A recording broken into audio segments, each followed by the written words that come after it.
Good morning students. आज हम लोग पढ़ेंगे मैथ्स में linear equation in two variables. Linear equation in two variables में हम लोग पढ़ते हैं। सबसे पहले जानते हैं कि लीनियर इक्वेशन क्या होता है। लीनियर मतलब होता है जिसका हम आपको बता भी चुके थे कि लीनियर मतलब होता है जिसका पावर जो होता है वो 1 होता है, ग्रेटेस्ट पावर 1 होता है, उसको लीनियर बोलते हैं। और टू वेरिएबल यानी जिसमें दो वेरिएबल हो, जैसे एक्स और वाई दो वेरिएबल हुआ तो उस टाइप का इक्वेशन को जैसे ax plus B Y plus C is equal to 0, ये जो आपका हुआ linear equation in two variable हुआ। कैसे देखिए यहां पे x का पावर कितना है 1 है, y का पावर कितना है 1 है, यानी ये क्या हुआ लीनियर इक्वेशन हुआ, लीनियर हुआ। और टू वेरिएबल मींस क्या कि यहां पे x और y दो वेरिएबल है, इसलिए ये linear equation in two variable हुए। ये हो गया। उसके बाद अभी इसमें हम लोग linear equation in two variable में अगर दो वेरिएबल में टर्म आ जाए तो इसको सॉल्व करने के लिए क्या होता है कि एक और इक्वेशन देता है, जिससे क्या करते हैं कि हम लोग x और y का वैल्यू फाइंड करते हैं। तो यहां पे जैसे ax plus B Y plus c है, तो यहां पे हम लोग मान लीजिए a1x b1y और c1 दिया हुआ है। उसी तरह एक और दे देगा a2x plus b2y plus C2 is equal to 0। दो इक्वेशन दे दिया। अब इसी दो इक्वेशन से हम लोग x और y का वैल्यू फाइंड करेंगे, दो अलग अलग वेरिएबल का वैल्यू फाइंड करेंगे, यानी x और y का वैल्यू निकालेंगे। तो इसको निकालने का क्या क्या प्रोसेस होता है। पहला एक हम लोग पढ़ लेते हैं सब्स्टिट्यूशन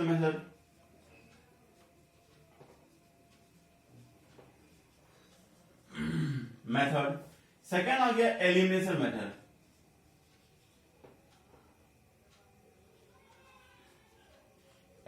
मेथड, और तीसरा हो गया क्रॉस मल्टीप्लिकेशन मेथड।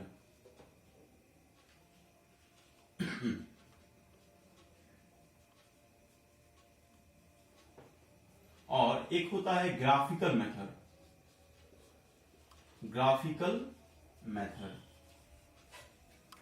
ये हम लोग पढ़ेंगे, ठीक है।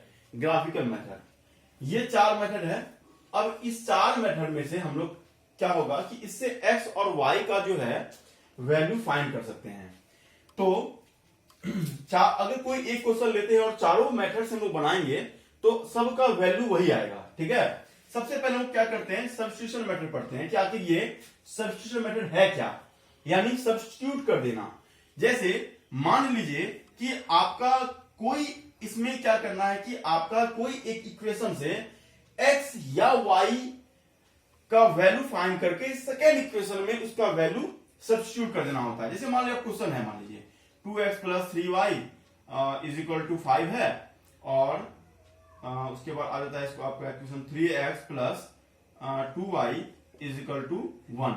मान लीजिए ऐसा एक इक्वेशन आपको दिया हुआ है, इसको सब्स्टिट्यूशन मेथड से यानी इस मेथड से सॉल्व करना है। कैसे करेंगे देखिए, सबसे पहले इक्वेशन 1 और 2 देख रहे हैं ना, 1 में क्या कीजिए आप y का वैल्यू निकाल लीजिए, x का भी वैल्यू निकाल सकते हैं तब भी आपका निकल जाएगा, y का वैल्यू निकाल लीजिए। जैसे 3y इज इक्वल टू क्या हो जाएगा 5 माइनस 2x हो जाएगा, तो y is equal to 5 minus 2x by 3 हो गया, यानी इससे y का वैल्यू निकाल दिए। और यही y का वैल्यू जो है इस इक्वेशन में क्या करेंगे पुट कर देंगे, यानी y का वैल्यू इसमें पुट कर देंगे। 3x प्लस 2 इंटू y का वैल्यू क्या है 5 माइनस 2x बाय 3, यानी रख दिए इक्वल टू 1। यानी इसको जब सॉल्व करेंगे अब क्या होगा कि यहाँ पे एक वेरिएबल हो गया x बस, तो इससे क्या होगा कि x का वैल्यू आप फाइंड कर लेंगे, और यहां से जो x का वैल्यू आप निकालेंगे उसी x का वैल्यू को यहाँ पे पुट कर देंगे, तो y का वैल्यू आपका निकल जाएगा। यानी कि इसी मेथड को क्या बोलते हैं सब्स्टिट्यूट मेथड। यानी इक्वेशन 1 वाले इक्वेशन में क्या करना है कि आप y का वैल्यू निकाल लीजिएगा, y का वैल्यू निकल गया, यानी कि जो भी चीज रेस्ट चीज है उसको उठा के इक्वल के अदर साइड ले आना है, ठीक है। y का वैल्यू इक्वेशन 2 में फिर पुट कर देंगे, और आपका क्या होगा कि इससे एक वेरिएबल का वैल्यू निकल जाएगा। उसी तरह उसी एक वेरिएबल को सेकंड में पुट करेंगे तो आपका सेकंड का वैल्यू निकल जाएगा, ठीक है। एक ये मेथड हो गया, है ना, इसी को बोलते हैं सब्स्टिट्यूशन मेथड। उसके बाद होता है एलिमिनेशन मेथड। एलिमिनेशन मेथड में क्या करते हैं, ये आप लोग जानते ही होंगे, एलिमिनेशन मेथड यानी एलिमिनेट कर देना, किसी एक चीज को एलिमिनेट कर देना। कैसे एलिमिनेट करेंगे? जैसे मान लीजिए कि आपका इक्वेशन है, मान लीजिए यही इक्वेशन है, क्या है 2x plus 3y is equal to 5 है और 3x plus 2y is equal to 1, ऐसा इक्वेशन है। तो इसमें देखना क्या है कि अगर आप x को एलिमिनेट कर रहे हैं कि y को एलिमिनेट कर रहे हैं। सबसे पहली बात, अगर आप x को एलिमिनेट कर रहे हैं तो x वाले को इक्वल दिखाना पड़ेगा, और अगर y को एलिमिनेट करना चाह रहे हैं तो y को इक्वल दिखाना पड़ेगा। मान लीजिए सपोज आप इसको थोड़ा सा चेंज कर देते हैं, यहाँ पे इक्वेशन में 5 कर लेते हैं, ठीक है।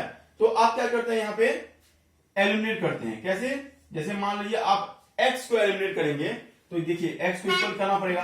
तो इक्वल करने के लिए यहां पे क्या कीजिए, 3 से मल्टीप्लाई कीजिए और इस 2 को यहां मल्टीप्लाई कर दीजिए। कर देंगे 3 2 जा 6x प्लस 3 3 जा 9y इज इक्वल टू 5 3 जा 15, 2 3 जा 6x प्लस 5 2 जा 10y इज इक्वल टू 2। देखिए x इक्वल हो गया, x इक्वल हो गया, यानी x अब एलिमिनेट हो सकता है, ठीक है। क्या चाहिए इसमें एलिमिनेट करने के लिए, यानी इन दोनों को इक्वल दिखाना पड़ेगा। तो इक्वल कैसे हो सकता है?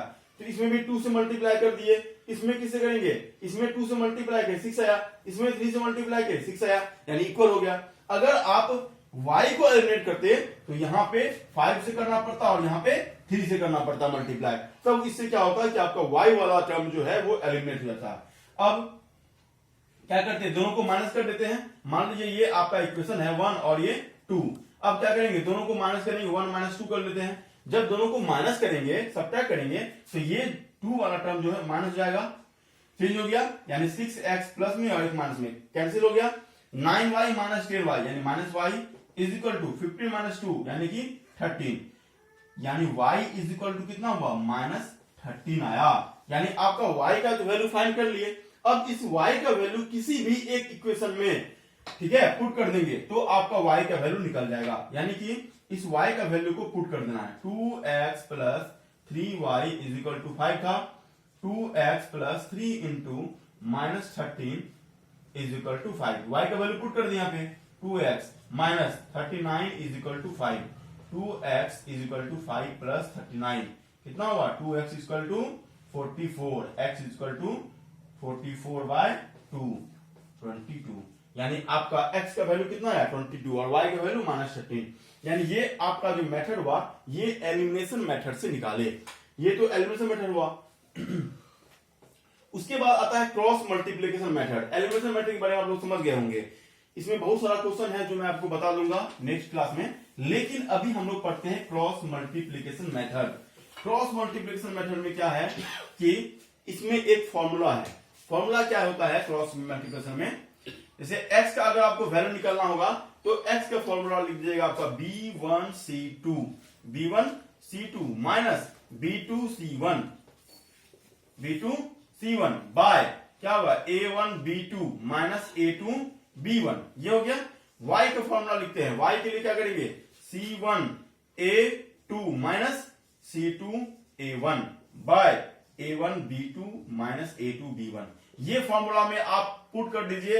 अब ये a1b2 क्या है देख लीजिए, जैसे आपका इक्वेशन है a1, जैसे यहां पे है a1x plus b1y plus c1 है is equal to 0, a2x plus b2y plus c2 is equal to 0। अब यही a1 है, ये a1 यानी कि यहां पे जो x का जो कोफिशिएंट है वही यहाँ पे मल्टीप्लाई होगा, क्या है यहाँ पे b1 यानी कि y का कोफिशिएंट ये b1, c2 क्या है यानी यहाँ पे सेकेंड वाले इक्वेशन का कांस्टेंट टर्म, माइनस उसी तरह b2 फिर c1 a2 b1 पुट करेंगे वैल्यू आपका निकल जाएगा। जैसे मान लीजिए क्वेश्चन लेते हैं कि अगर समझ में नहीं आया तो, जैसे मान लीजिए आपका है x plus 2y plus 1 is equal to 0 और है आपका 2x plus 3y minus 2 is equal to 0, ऐसा है, ठीक है। सबसे पहले देखिए कि a1 में यहां पे क्या है, कुछ नहीं है 1 है, a1 के में 1 है, a2 में क्या है, a2 में 2 है, b1 में क्या है, b1 में है 2, b2 में क्या है, b2 में 3 है, 3 लिख देंगे, ठीक है।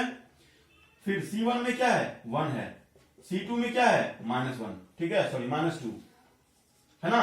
अब इसी को वैल्यू पुट कर देना है, जैसे x का वैल्यू निकालना है, b1 है, b1 कितना है 2 है, 2 लिख दिए, इनटू c2 कितना है -2 लिख दिए, फिर माइनस b2 कितना है, b2 है आपका 3 इनटू c1 कितना है 1 लिख दिए, बाय a1 कितना है 1 है, b2 क्या है, b2 है आपका 3 माइनस a2 है आपका 2 और b1 है आपका 2, हो गया। मल्टीप्लाई करते हैं, 2 2 जा 4 -3 बाय 3 -4 कितना हुआ -7 बाय -1, माइनस प्लस कैंसिल हो गया, यानी 7 आपका आंसर आ गया, यानी x का वैल्यू कितना आया 7। और y का भी वैल्यू निकालने के लिए बस वही करना है, आपका ये वैल्यू इसमें पुट कर देंगे तो y का वैल्यू आपका फाइंड हो जाएगा। ये तो हुआ बात आपका क्रॉस मल्टीप्लीकेशन मेथड वाला, ठीक है।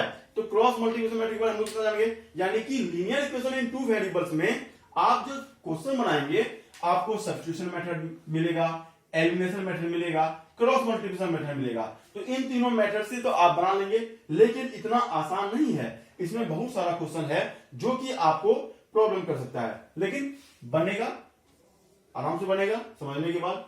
उसके बाद क्या है कि हम लोग पढ़ेंगे ग्राफिकल मेथड, क्योंकि ग्राफिकल मेथड में बहुत सारा कंडीशन सब आते हैं, इसलिए ग्राफिकल मेथड में नेक्स्ट कंडीशन क्लास में पढ़ाऊंगा, जिसमें आपको बहुत सारा चीज आएगा, उसमें यूनिक सॉल्यूशन आता है, नो सॉल्यूशन आता है, ग्राफ के लिए कंसिस्टेंट इनकंसिस्टेंट सबके बारे में बताना होगा, ठीक है। तो मैं आपको अभी नेक्स्ट क्लास में वो बता दूंगा, ठीक है। फिलहाल इतना ही आप लोग पढ़िए लेंगे। Thank you.